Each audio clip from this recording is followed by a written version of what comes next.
Et nous voilà de retour à notre magazine de télévision. Madame, monsieur, encore une fois, bonsoir ou bonjour. Nous parlons musique, nous parlons art aujourd'hui et nous sommes, je vous le rappelle, à Montréal. Bonjour, comment ça va? Ça va bien et toi, Henri? C'est un honneur et un grand plaisir de vous recevoir. Alors vous êtes, monsieur? Alors, D-Joyce, chanteur pop R&B à Montréal. Et ça fait maintenant 4 ans que je suis installé ici au Québec et que je réalise un peu mon rêve américain parce que depuis que je suis arrivé, beaucoup de choses se sont déployées. Donc, très, très content d'être là. Un rêve américain. Mais c'est pas la première fois que j'entends cette phrase d'un rêve américain. Vous êtes arrivé d'où, monsieur? Alors, je suis arrivé de France oui. Et je suis originaire du Cameroun. Et en fait, je suis arrivé parce que j'avais envie, moi, de me lancer officiellement dans la musique, réaliser mon rêve et faire ce que j'avais toujours envie de faire, c'est-à-dire faire un album. Oui. Et quand je suis arrivé, tout de suite, les portes se sont ouvertes. J'ai réussi à voilà, proposer ma musique et j'ai eu plusieurs réussites pour lesquelles je suis très, très fier. Et je pense que c'est aussi pour ça qu'on est là ensemble aujourd'hui. Oui, justement. Cameroun, le pays natal, c'est ça? Exactement, mon pays d'origine. Je suis pas né au Cameroun, mais c'est là où ma famille vit encore présentement. La famille vit toujours au Cameroun? Exactement, la famille du côté de mon père, toujours au Cameroun, et qui regarde un peu les aventures que je fais, que ce soit en France ou maintenant au Canada. Est-ce que vous avez quand même conservé ce côté camerounais où on parle plus avec un Français qui a grandi, qui a vécu pratiquement toute sa vie en France? C'est un peu ça, c'est ce qu'on me reproche, mais effectivement, comme j'ai grandi en Europe... On vous le reproche? On me le reproche parce qu'aujourd'hui, on me fait comprendre que c'est vrai que c'est important, les racines, donc c'est ce que je suis en train de cultiver davantage. Et vu que j'ai pas grandi en Afrique, donc j'essaie d'y retourner de temps en temps pour puiser dans mes racines. Et même aujourd'hui, dans ma musique, je fais en sorte que lorsque j'ai des festivals, de vraiment m'orienter vers les festivals de la communauté, que ce soit Afromonde, Africa Fest, Vue d'Afrique, pour justement moi aussi donner de mon énergie et de ma passion dans la communauté. Si vous voulez bien, je vais vous demander de nous présenter, avant de poursuivre notre conversation, un premier extrait que l'on peut retrouver facilement sur YouTube. Qu'est-ce que vous nous présentez? Alors, au niveau des visuels, j'aimerais vous présenter le titre Flyer, qui est un des singles qu'on a lancé à l'occasion de la sortie de mon premier album, qui était un single que j'adore particulièrement parce que c'est une chanson pour laquelle j'ai réalisé mon rêve de chanter et danser. Parce que quand j'étais petit, j'avais envie d'être Michael Jackson. Évidemment, évidemment. Et donc j'ai eu la chance de pouvoir travailler avec mes cousines qui ont le studio Emotion Dance Canada. Et donc avec toutes les danseuses, on a pu travailler ce clip, qui est un clip à la fois danse et chant. Alors donc on y va avec cette vidéo dont le titre est Flyer. Flyer. Te donner toute ma vie pour toi et moi. Te donner, alors laisse-moi. Je veux fly comme tous ces lovers qui vivent d'amour et de joie, oui. Je veux fly comme tous ces lovers qui m'aiment de moi. Je veux fly comme tous ces lovers qui vivent d'amour et de joie, oui. Je veux fly comme tous ces lovers qui m'aiment de moi. Je m'estime heureux de t'avoir trouvé. Je n'ai pas de doute, t'es bien mon idéal. Je suis prêt à tout pour te faire succomber. Et toi et moi c'est signé, préparer les pétales. Je prends le risque, je suis prêt à tomber. Amour, fais de moi ton plus doux chocolat. Rien ne pourra m'arrêter. Prends ma main et laisse-moi te serrer contre moi. Te donner toute ma vie pour toi et moi. Te donner, alors laisse-moi. Je veux fly comme tous ces lovers qui vivent d'amour et de joie, oui. Je veux fly comme tous ces lovers qui m'aiment de moi. Je veux fly comme tous ces lovers qui vivent d'amour et de joie, oui. Je veux fly comme tous ces lovers qui m'aiment de moi. Je veux fly, hey, hey, hey. Je veux fly, hey, hey, hey. Je veux fly, fly, fly. Avec toi à mes côtés, je veux fly, fly, fly. Quand tu veux, moi je suis prêt. Je veux fly, fly, fly. C'est mon cœur que tu as piqué. Je veux fly, fly, fly, fly. Je veux fly. D'amour et de joie, oui. Je veux fly comme tous ces lovers qui m'aiment de moi. Je veux fly comme tous ces lovers qui vivent d'amour et de joie, oui. Je veux fly comme tous ces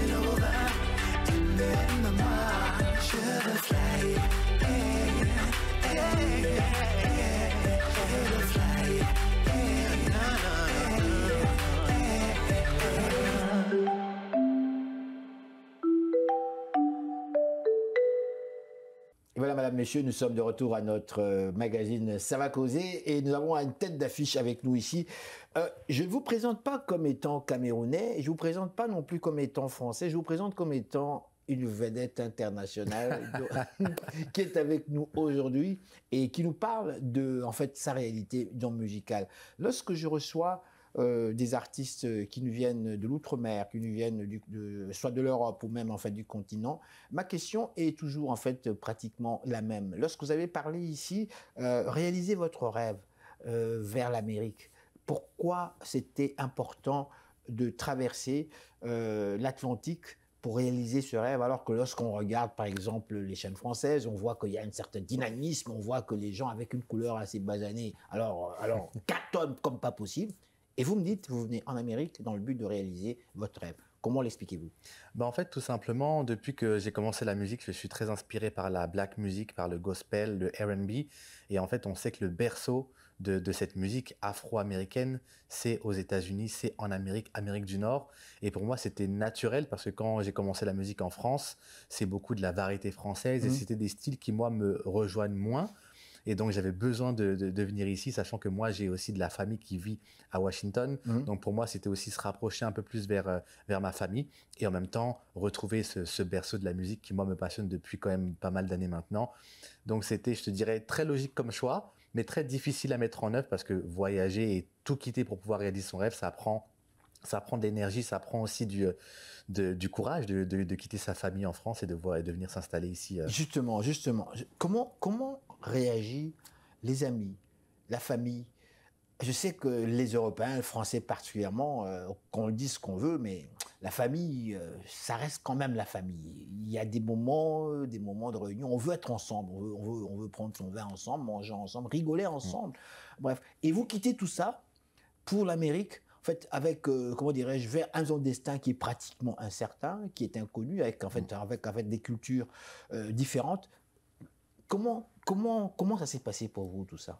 Alors pour moi, ça s'est passé de la meilleure des façons parce que ma mère m'a fait comprendre qu'il y a tellement d'opportunités en Amérique du Nord, au Canada, et qu'elle veut le meilleur pour moi. Elle connaissait le Canada, votre mère? Alors elle connaissait déjà parce qu'elle voyage beaucoup aussi, que ce soit en Amérique, en Afrique ou même en France. Oui. Et je pense qu'elle a vu un peu ma détresse dans le sens où j'avais besoin de me réaliser, sachant que pendant toute ma période de scolarité, j'ai un peu suivi le chemin familial. Elle voulait que je fasse des études, donc j'ai fait une école de commerce en France. J'ai un très bon métier aussi qui me permet de pouvoir subvenir à tous mes besoins. Et donc je pense qu'elle s'est dit, bon, tu as fait ce que j'attendais de toi, mon fils, tu as fait des études, tu travailles dans un cabinet d'avocat, donc maintenant, si tu veux réaliser ta passion pour la musique… Vous êtes avocat alors? Alors, je ne suis pas avocat moi-même, mais je travaille dans un cabinet où j'ai plusieurs missions qui sont très bien et qui me passionnent aussi au quotidien parce que je reste dans l'événementiel, qui est aussi la musique, c'est aussi de l'événementiel. Et donc aujourd'hui, quand elle voit que j'arrive à allier les deux, c'est une fierté pour elle parce que je ne suis pas, on va dire, laissé dans cette incertitude de la musique. Est-ce que ça va fonctionner, pas fonctionner? Je vais au gré du vent et je fais ça surtout avec passion et avec le cœur. Alors dites-moi, Montréal, comment ça se passe pour vous? Je vis mon rêve. Je vis mon rêve parce que tu sais que quand je suis arrivé à Montréal, on a lancé un premier single. On s'est dit, on le lance, on le teste. Et grâce à ce single, c'est comme ça en l'occurrence, j'ai été 17 semaines dans le classement du palmarès de la disque. Oh là là, classement bravo. Radio, numéro 1 au Nouveau-Brunswick. Bravo. Dans les médias, le Métro, Journal de Montréal. Oh là là. Et c'était incroyable parce que c'est un premier single qu'on lance ici. Et très bel accueil. J'ai été invité dans des très beaux plateaux radio et que ce soit des styles différents. J'ai fait des podcasts rock, pop rock, d'autres plus orientés sur de la variété, sur de la country. Et en fait, j'arrive moi avec mon univers pop R&B et j'ai été très bien accueilli et c'est tellement un plaisir pour moi d'être ici et de pouvoir travailler ma musique. Bravo, félicitations. Félicitations. Et Merci le continent beaucoup. africain alors? Alors, le continent africain, j'y vais très peu. J'y vais vraiment quand il y a des événements particuliers auprès de la famille. J'y suis allé il y a 2 ans maintenant aussi pour des événements sur place. Et j'essaie de le vivre ici de la meilleure des façons. Donc, comme je te le disais, en parcourant les festivals de la communauté. Donc, j'ai eu la chance de pouvoir faire Afromonde, Africa Fest, Vue d'Afrique. J'ai eu la chance d'avoir aussi mon premier award à Toronto à l'occasion des KMA. Donc qui représente la diaspora africaine et outre-mer à Toronto.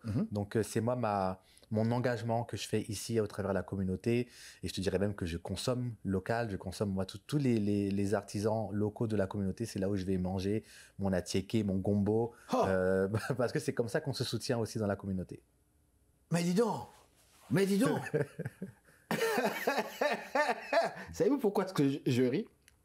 Parce que sur le continent, et vous le savez, chez nous, on vous perçoit comme un blanc. Ah, je vous dirais que c'est parce que peut-être je ne suis pas suffisamment noir ou peut-être dans ma façon de Au m'exprimer. pays, sur le continent, vous le savez que lorsque vous débarquez, on vous voit comme un blanc. On ne vous voit pas comme un noir, encore moins comme un africain. Et lorsque je vous entends me parler d'Atchéké, et comme ça, je dis, mais qu'est-ce qui se passe? C'est merveilleux, c'est beau, c'est très beau. Et je te dirais même, c'est marrant parce que dans ma famille, mon père étant camerounais 100%, et que tous ses enfants sont noirs, et moi je suis noir plus clair, et on m'appelle l'enfant blanc de mon père. Donc on en rigole, mais je te dirais que l'important, ça reste le transfert des cultures. Oui. Tu vois, peu importe les cultures, que ce soit la nourriture, dans les habits. Tu vois, moi je fais affaire souvent quand je vais dans des galas à des artisans créateurs locaux qui vont venir des tissus d'Afrique directement, et je m'habille dans les tenues traditionnelles parce que c'est important. Même si j'ai grandi en Europe, c'est important de garder un lien avec ma culture. Dites-moi, avant de présenter un dernier extrait, je voudrais vous demander qu'est-ce que le public qui nous suit actuellement et qui vous découvre, je suis sûr que certains vous connaissent déjà, ceux qui vous découvrent aujourd'hui, qu'est-ce qu'on doit retenir de vous, de cette interview, de vous en tant qu'artiste?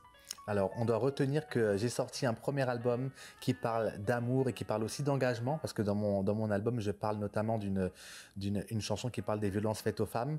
Et violences faites aux femmes? Exactement, je parle beaucoup de ça parce que c'est quelque chose que j'ai pu vivre moi par mon passé via ma mère, et j'avais besoin dans ma musique de passer aussi des messages de tolérance, de respect. Et donc, ce qu'il faut retenir, c'est que je suis un artiste qui aime m'amuser, je divertis, je fais de la danse, je chante, mais je suis aussi engagé.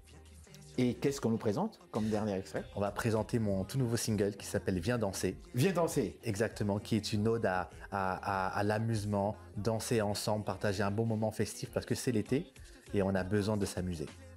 Merci infiniment. Merci à toi, Henri. Danser sur tous les rythmes à contre-temps. Chérie, si tu veux de moi, danser. Pas de règles d'ambiancer. C'est la ville qui est lancée. Viens kiffer sur de l'homme, pam pam pam pam pam. Il y a quelques temps, j'ai fait un vœu, c'était d'avoir quelqu'un comme toi. Et depuis peu, est-ce de la chance, mais c'est en toi que je me vois.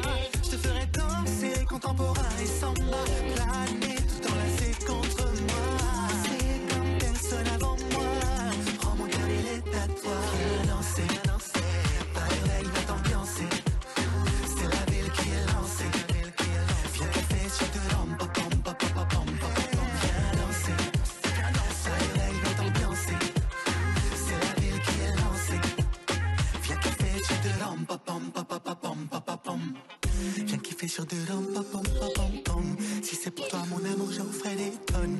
S'il te plaît, prends-moi, laisse-toi aller. Viens danser. Viens kiffer sur de l'homme,